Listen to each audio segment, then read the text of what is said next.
Uma, porque eu tenho um canal no YouTube que eu tento divulgar a doutrina. E a segunda razão é para eu me melhorar, tanto na forma de falar, quanto como ser humano. Porque eu falo que eu sempre falo primeiro para mim e depois para vocês. Então, a mensagem vai para todo mundo, mas primeiro vem para mim, porque eu estou precisando mais dela, provavelmente, tá, gente? Agora eu posso começar. Bom dia a todos. Eu quero agradecer que todo mundo saiu de casa nesse domingo, que hoje está um pouquinho mais quente que ontem, está um pouquinho mais gostoso para a gente. Eu vou falar um pouquinho, tá, sobre algo que eu acredito que sirva para todos nós, que é o autoconhecimento. E vai ser bem assim, as bases do autoconhecimento. O que é isso e como que nós vamos colocar isso em prática nas nossas vidas. Para que isso serve? Com base no quê? Com base em 3 obras. No Evangelho, tá? Que está aqui. No Livro dos Espíritos, que eu tenho uns trechos anotados aqui. E nessa obra que chama Manual Prático do Espírita, que é de Ney Prieto Pérez. Tá?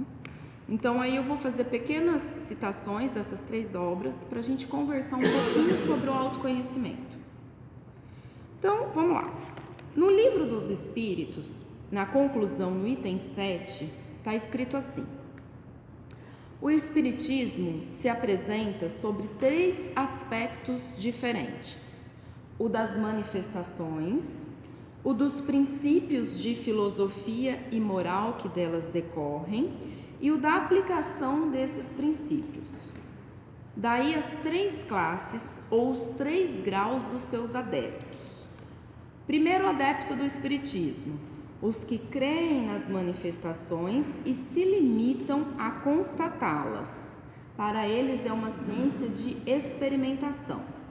Segunda classe dos adeptos do Espiritismo, os que compreendem as suas consequências morais. Terceira classe dos adeptos do Espiritismo, os que praticam ou se esforçam por praticar essa moral.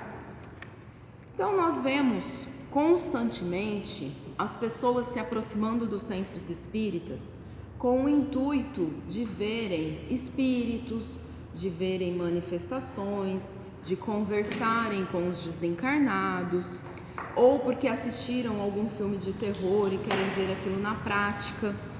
Muitas pessoas se aproximam do centro espírita por conta disso, pura e exclusivamente das manifestações. Quem são essas pessoas?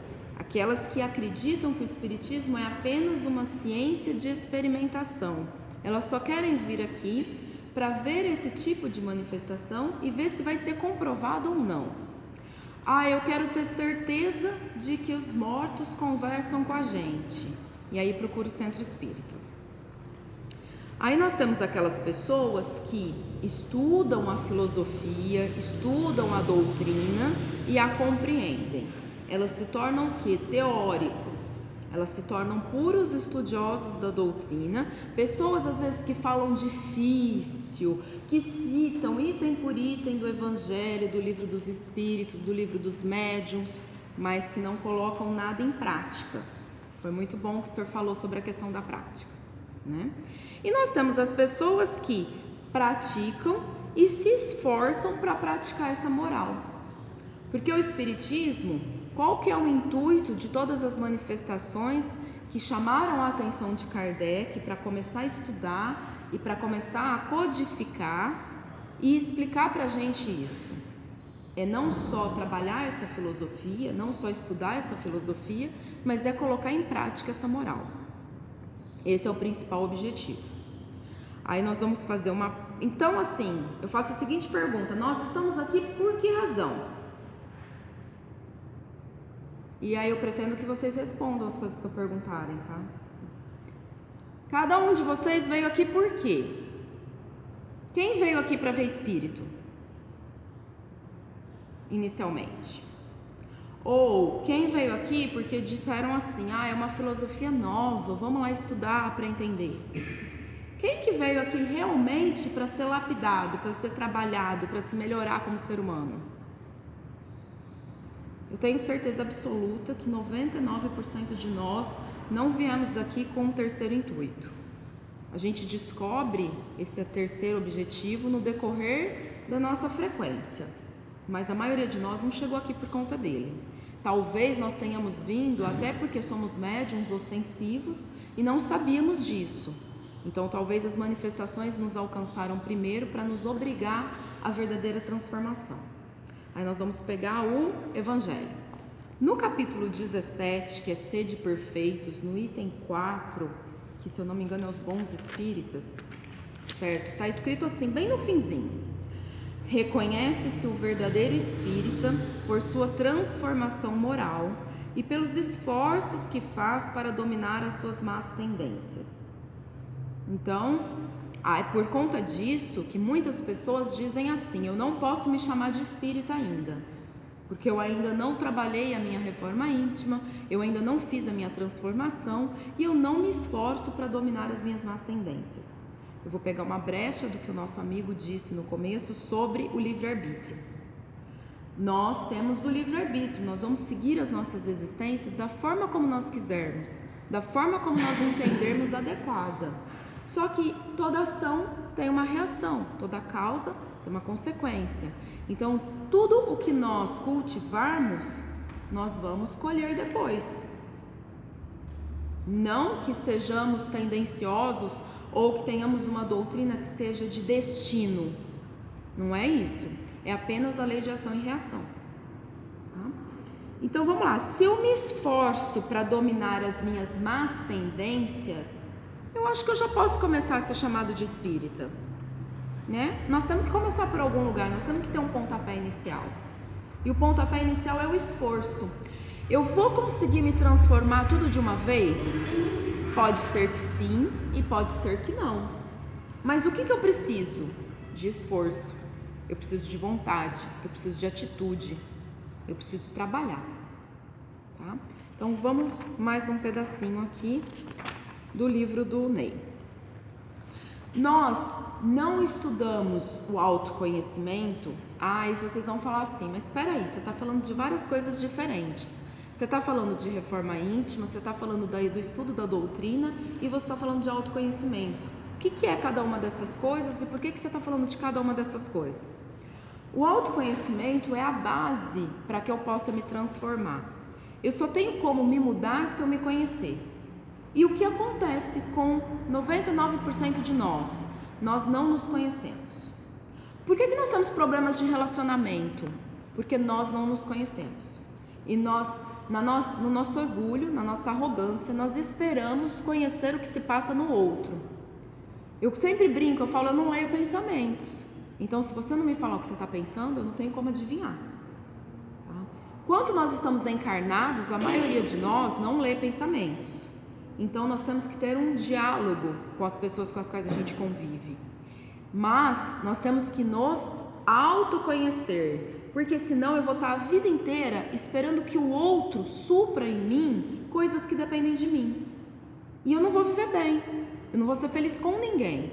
Seja namorado, marido, filho, pai, mãe, colega de trabalho, amigo, eu não vou ser feliz colega de centro espírita, eu nunca vou estar bem em lugar nenhum se eu não me conhecer, porque o tempo inteiro eu vou estar depositando expectativas nos outros, esperando que os outros supram coisas que são minhas. Por isso que eu preciso me autoconhecer, eu preciso saber quem eu sou de verdade, quais são as minhas aspirações, quais são os meus objetivos, quais são as minhas ambições, quais são os meus defeitos. Então por isso que eu estou falando de autoconhecimento. Por que eu estou falando da doutrina? Porque nós estamos num centro espírita e nós temos que interligar as coisas, e eu estou demonstrando como que essa doutrina nos proporciona essa verdadeira transformação moral, que é o objetivo do autoconhecimento. Eu me conheço para que eu possa me modificar. Tá? Então assim, fiz um link de tudo para a gente continuar.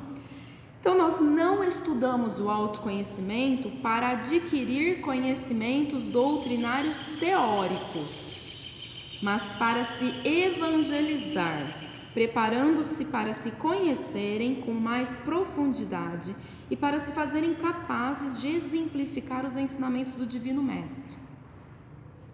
Então vamos lá. Na doutrina nós temos a parte filosófica moral, nós temos a parte dos ensinamentos do Cristo, que está interligada, tá?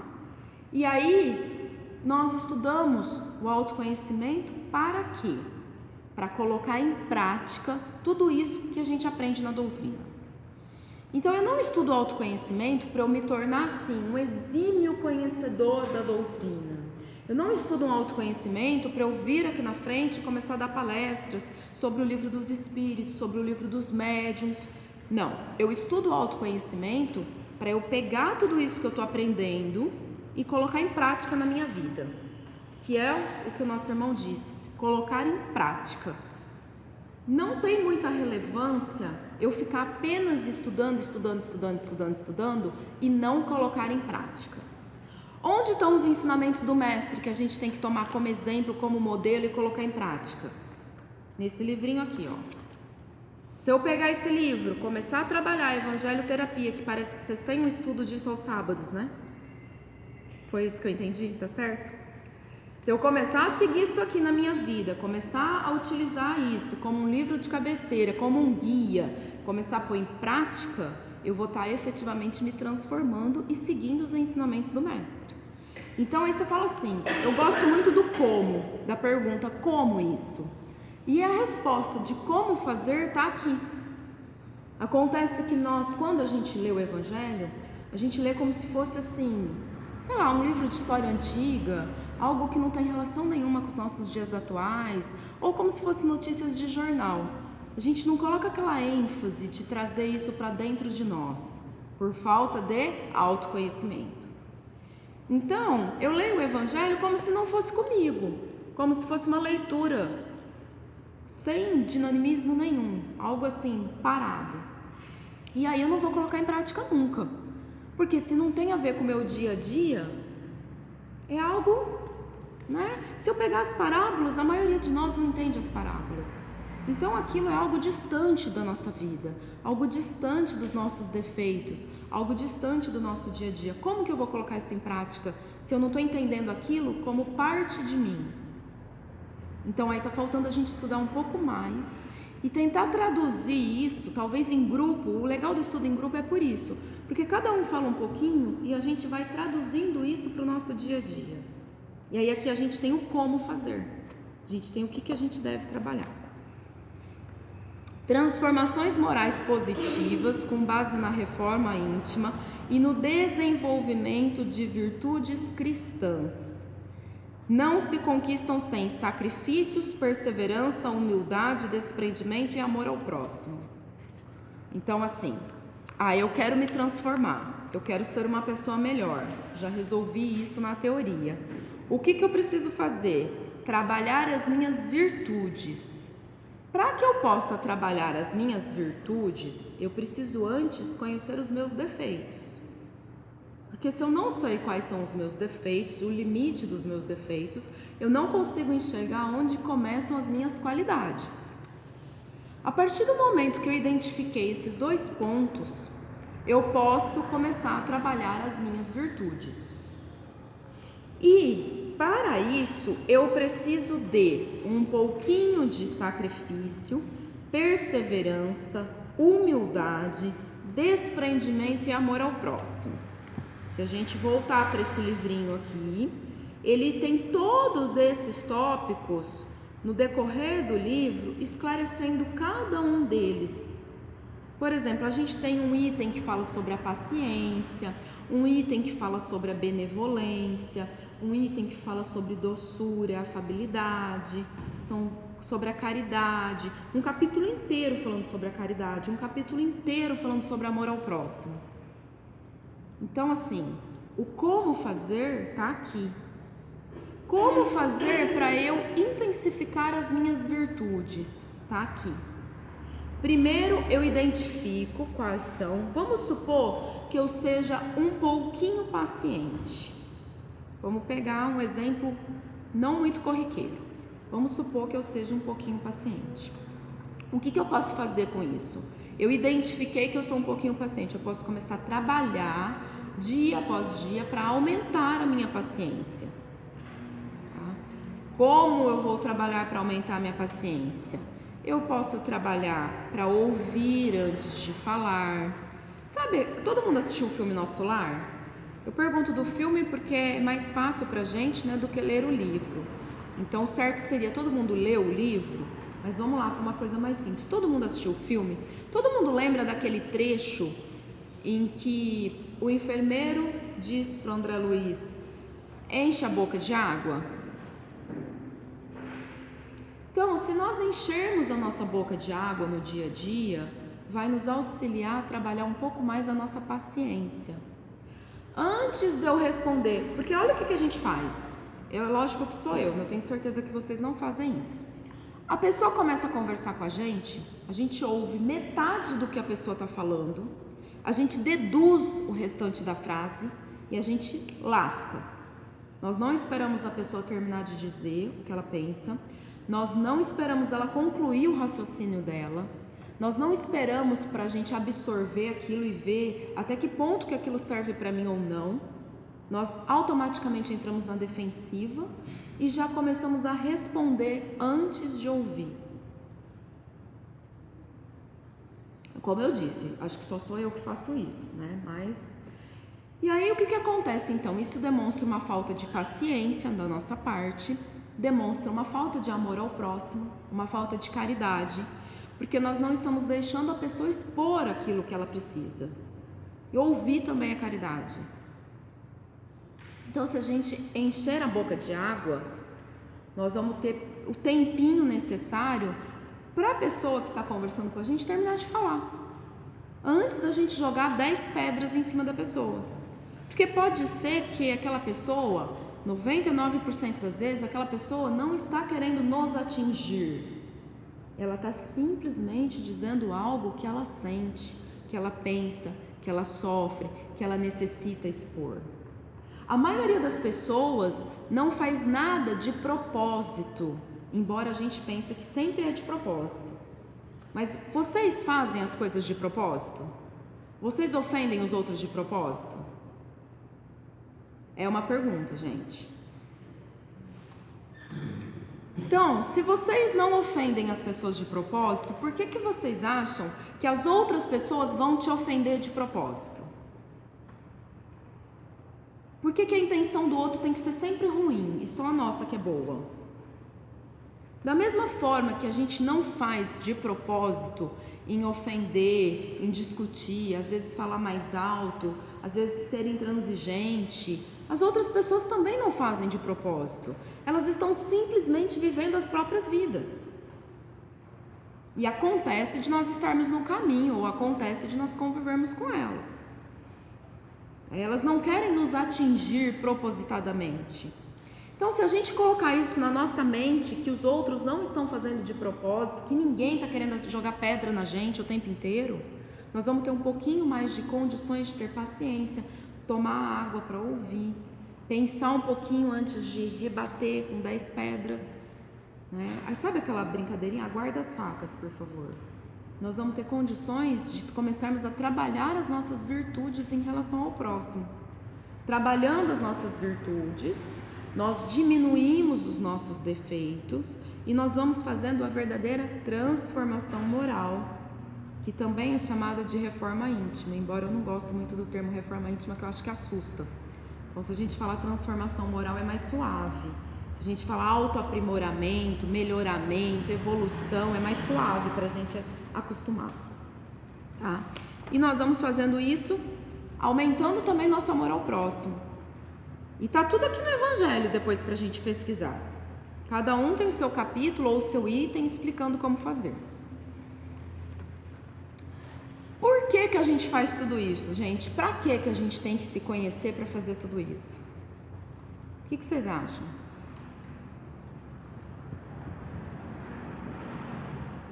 Alguém? Alguma sugestão?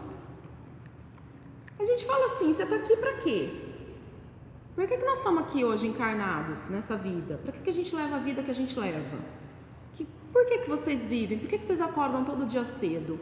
E seguem os seus trabalhos e convivem com as pessoas que às vezes nem são tão legais? Para que todo mundo faz tudo isso?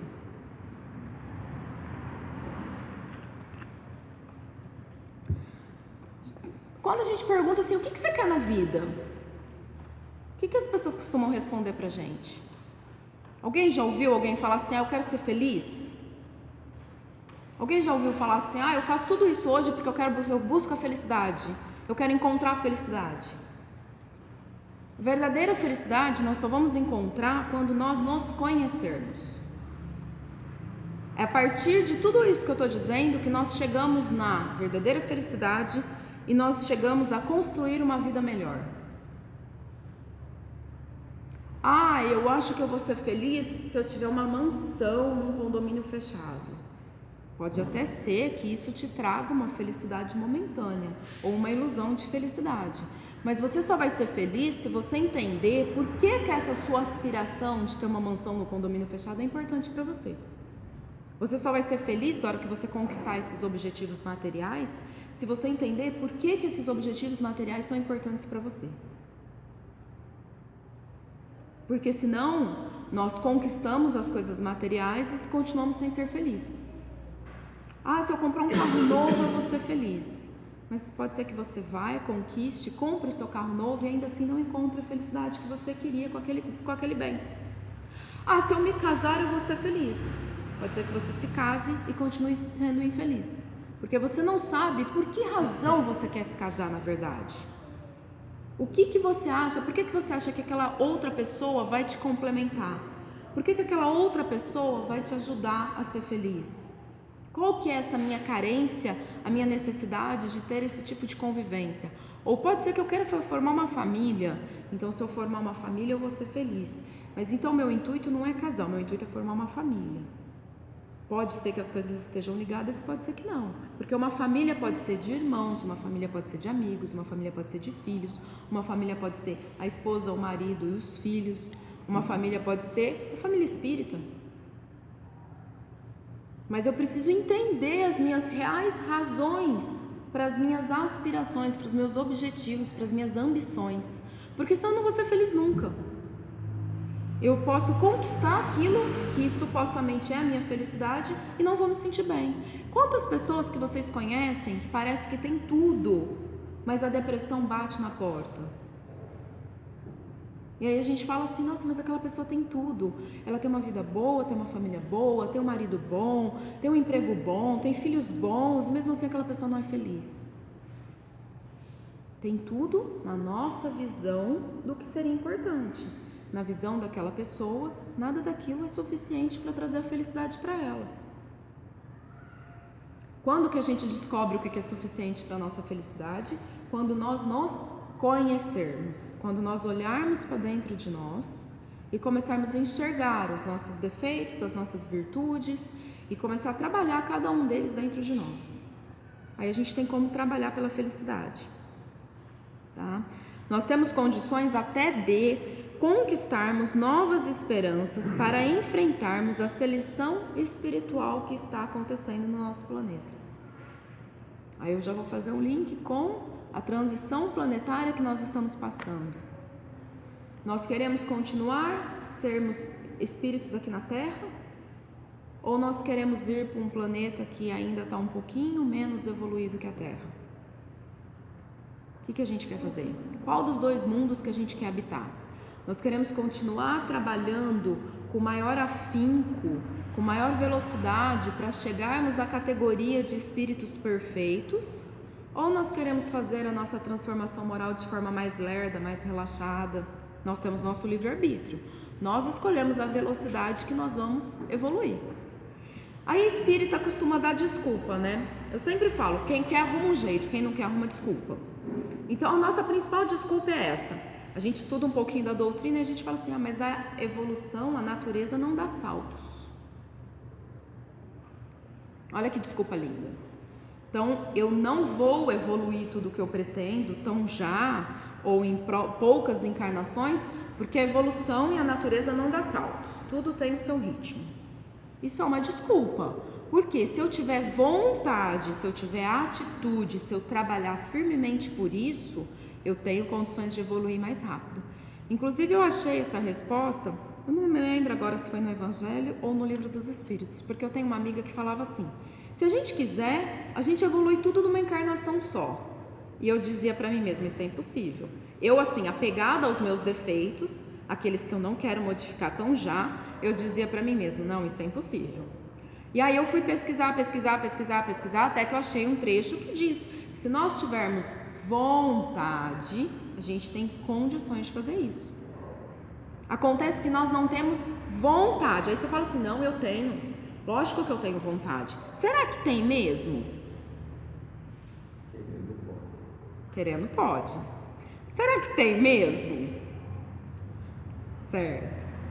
Porque o próprio Livro dos Espíritos tem uma outra questão que diz isso, que seria até simples para nós enfrentarmos os nossos desafios evolutivos, se nós tivéssemos vontade. Porque a partir do momento que a gente tem esse ímpeto de vontade, esse ímpeto de transformação, os bons espíritos vêm ao nosso auxílio e nos dão a mão para auxiliar a nossa caminhada. Tá? Aí você fala assim, eu não acredito nisso. Começa a mudar que você vai ver que vai acontecer. Vai ver que você vai começar a colher os frutos dessa mudança. Tá? Aí nesse trecho do Livro dos Espíritos diz isso, que nos falta a vontade. Eu tenho um amigo que fala que é a vontade soberana. Porque às vezes a gente fala boa vontade, força de vontade, ele fala que é a vontade soberana. É aquela vontade que é tão grande que vai nos mover a fazer as coisas diferentes. Por quê? Porque basta eu apenas dizer assim, eu tenho vontade de emagrecer, mas eu não acordar cedo nunca para fazer uma caminhada. Então essa vontade, ela é míngua, né? É uma vontade de, eu tenho muita vontade de emagrecer, mas eu como igual um elefante. Tá fazendo algum efeito? Cadê a vontade nisso? Eu tenho muita vontade de ajudar o próximo. Mas aí todos os trabalhos assistenciais que existem, que eu poderia estender minha mão, eu não vou lá, não arrumo uma desculpinha para não ir. Eu tenho muita vontade de conhecer a doutrina. Mas aí o que acontece? Tudo que eu poderia ler, eu até compro os livros, eu compro as obras básicas todas e deixo ali na cabeceira da cama. Sabe igual aquele pessoal que antigamente deixava a Bíblia aberta? Nunca leu, mas está lá aberta, exposta. A gente faz isso. Nós mudamos, né? Nós mudamos de religião, mas a gente continua fazendo igualzinho. Compra o evangelho e deixa aberto ali. O evangelho é proteção da casa, mas nunca leu. Não adianta muito, sabe? Eu costumo dizer até que é um pontapé inicial você comprar a obra, ter na sua casa. Mas se você não lê, ela vai ficar de enfeite, vai ser um objeto de decoração. E se eu não começar a pôr em prática, ela pode ser que seja apenas um livro qualquer, de distração da cabeça. E tem muito a ver com a oração inicial. A gente tem que começar a pôr em prática as coisas. Vamos lá. O processo de autoconhecimento, o processo do estudo do autoconhecimento, ele pode ser chamado de encaminhamento educacional e psíquico, visando ao aprimoramento espiritual e à purificação íntima. Processos esses quase assemelhados aos atualmente experimentados pela terapêutica psiquiatra materialista. Então vamos lá, traduzir isso. Eu sempre acho assim, eu gosto de utilizar palavras que a gente entenda o que a gente está lendo. Porque vários livros da doutrina às vezes vêm com um vocabulário muito complicado, no meu ponto de vista, e parece que é distante de nós. Eu acho que a gente tem que facilitar o entendimento. Então tá bom, eu vou dizer assim para mim mesma, eu vou trabalhar o autoconhecimento. Eu vou começar a trabalhar pela minha transformação moral. Isso significa que já que é um encaminhamento educacional e psíquico, isso significa que eu não preciso mais fazer terapia com um psicólogo ou com um psiquiatra? O que vocês acham? Vai ter gente que agora vai parar e vai falar assim, não, mas terapia é coisa de louco.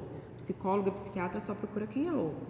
Então, a gente deixa as pessoas que pensam desse jeito aqui de ladinho por enquanto, daqui a pouco a gente fala sobre isso. Vamos supor que eu estou fazendo um acompanhamento com um psicólogo ou com um psiquiatra, eu estou fazendo um processo de terapia. E aí eu começo a estudar o autoconhecimento no centro. Eu vou deixar de lado esses outros profissionais que estão me auxiliando? Aí a resposta é, a princípio não. São todos trabalhos diferentes. Por isso que está dito que é assemelhado. Não está dito que é igual, dito que é próximo, parecido, mas não é igual. Existem pessoas que têm vários tipos de transtornos que necessitam com maior afinco de um trabalho de um profissional especializado nisso. Não é porque ela começou a estudar o autoconhecimento no centro que ela imediatamente vai deixar esses profissionais de lado, tá? Então, primeira situação. Segunda situação, eu estou dizendo o seguinte, que quando a gente começa a se transformar moralmente, a gente começa a estudar o autoconhecimento, a gente começa a olhar para dentro de nós, é como se nós mesmos estivéssemos fazendo uma terapia conosco. Pode até ser que esse processo de transformação e de terapia conosco seja tão intenso que eu passe a entender o trabalho dos profissionais da Terra, como os psicólogos e psiquiatras. E pode até ser que eu deixe o meu preconceito de lado, o meu orgulho e arrogância de lado, de achar que quem procura um psicólogo ou um psiquiatra é louco. Pode até ser que eu queira unir as duas coisas, porque eu me sinta tão bem com as minhas transformações que eu queira intensificar esse trabalho e procure um profissional para me auxiliar a fazer isso. Tá? Significa que todo mundo que estudar o autoconhecimento obrigatoriamente tem que ir fazer uma terapia com um profissional? Não é isso que eu estou dizendo. Eu estou simplesmente esclarecendo que esse trabalho de autoconhecimento e de transformação pode ser assemelhado a uma terapia, que vai ser muito bom para a gente. E qual que é o nosso principal objetivo, ou qual que deveria ser o nosso principal objetivo ao estudar tudo isso? O nosso aprimoramento espiritual pela reforma íntima. Que eu tenho certeza absoluta que vocês já devem ter tido inúmeras pessoas aqui batendo em cima dessa tecla, batendo em cima desse assunto. Precisamos nos transformar, precisamos nos transformar, precisamos nos melhorar, precisamos olhar para dentro de nós e começarmos uma nova vida. Precisamos fazer diferente. É interessante que a gente vem para o centro, quando a gente tem crianças, a gente traz as crianças para evangelização, né? Mas e nós? Algum de nós faz evangelização?